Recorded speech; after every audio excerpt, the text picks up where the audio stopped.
But now let's turn our attention to the responsibility of the hearer. See how the Bereans receive Paul's preaching. This is verse 10 in chapter 17. It says, Then the brethren immediately sent Paul and Silas away by night to Berea. When they arrived, they went into the synagogue of the Jews. These were more fair-minded than those in Thessalonica, in that they received the word with all readiness, and searched the scriptures daily to find out whether these things were so. Therefore, many of them believed, and also not a few of the Greeks, prominent women as well as men. But when the Jews from Thessalonica learned that the word of God was preached by Paul at Berea, they came there also, and stirred up the crowds. Paul's preaching the same things in Berea that he did in Thessalonica. He's doing the same work. It says this was his custom. Whenever he went into a city, he went into the synagogue, he read the scriptures, and he explained and reasoned Jesus so that people would hear Christ from the Bible, from the scriptures.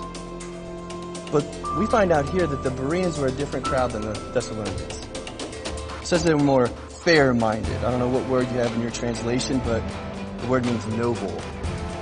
They were more noble people than the Thessalonians. These were a group of people who were eager to hear the scriptures. They were ready to receive a word from God. They had an inclination in their hearts to listen to Paul, and they were more disposed to believe what was being spoken to them. And I just want to say, I believe our church is that way. Maybe I can boast on Calvary Baptist for a minute, because I think this is a place where we come ready to hear the word of God.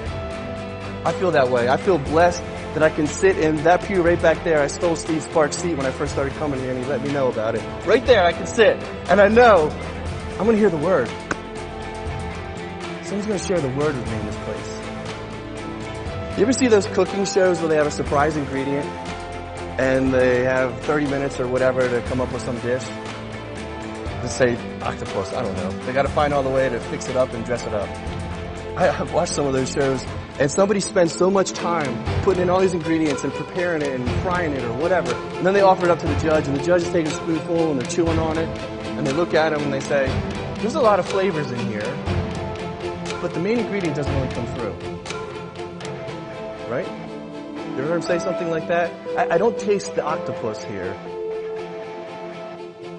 Church should not be like that. You shouldn't be sitting in the pew saying, man, there's a lot of fancy words and there's a lot of theatrics and all this stuff, but I don't really taste the word today. We want the main ingredient to come through. Pastor Jeff is preaching on this word. This is what we want you to come and feast on when you're here. And it doesn't matter how fancy you dress it up. If you're not saying what it says, then the main ingredient's lost. We wasted our time. This has to come through every time we gather together. So these guys are eager to hear the word, but I want you to see what this eagerness looked like. They were ready to hear. They were ready to receive a word from God, but they weren't hasty to just believe anything someone told them. They didn't just accept and embrace everything that Paul said about God or about Scripture. Their eagerness to hear the word preached was matched with a diligence to search the Scriptures for themselves. This is how this church thing's going to work.